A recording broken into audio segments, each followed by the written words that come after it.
It's time for me to have a blank canvas, so to speak, to be forced in a way to be a little bit more imaginative with my time. Not forced even to have that luxury. Well, what will I do today? Do you have any hobbies, though? Yeah, I have some hobbies. I don't golf. Okay. I like to sail. You don't sail and golf in the same lifetime. There just isn't enough time for that. But my wife has a full-time job. My kids are out of the house. I'm not going to sit around. So you're going to have to keep busy. I'll keep busy. I'm doing some selective investing.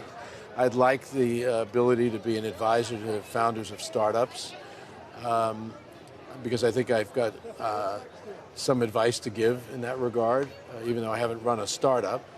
And I've been sought after by some already. I'll probably do some of that. I plan to write another book, which is a homework assignment right now. I've got to get at that.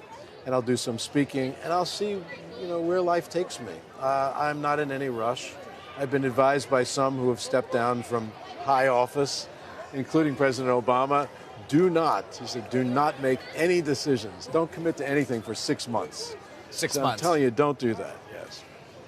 You wrote about Eisner's departure in the book, and you said, it's hard to know exactly who you are without this attachment and title and role that has defined you for so long. Yes.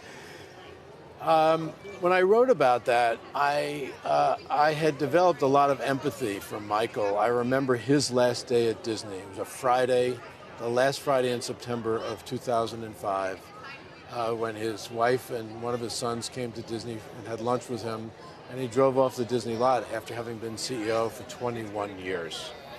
And I was, at that point, I couldn't wait because I was ready, to have that office and that title and that job, and raring to go. And I don't think I thought long and hard at the time of what that really meant to him. And here I am. Yesterday was my last day on that Disney lot, in this role.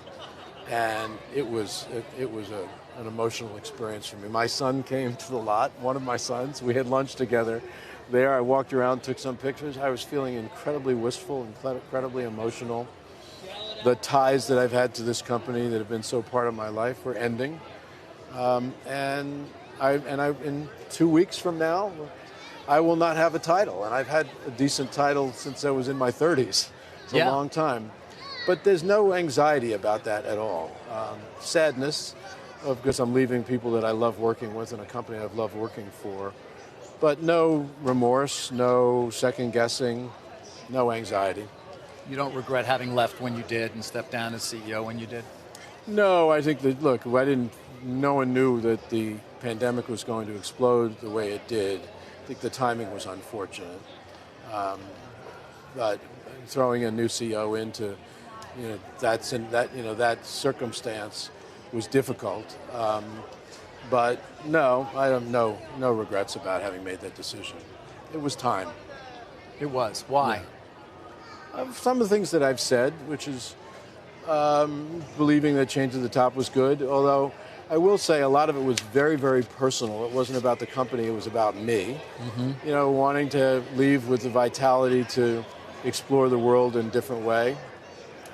I thought back about a biography. I read a pitcher for the Brooklyn Dodgers and the Los Angeles Dodgers named Sandy Koufax, who left at the top of his game, and I think the biographer of Koufax's biographer, Jane Levy, said that he left walking off the field or on his own volition, where great athletes rarely retire on their own. Instead, they limp off the field. I didn't want to limp off the field.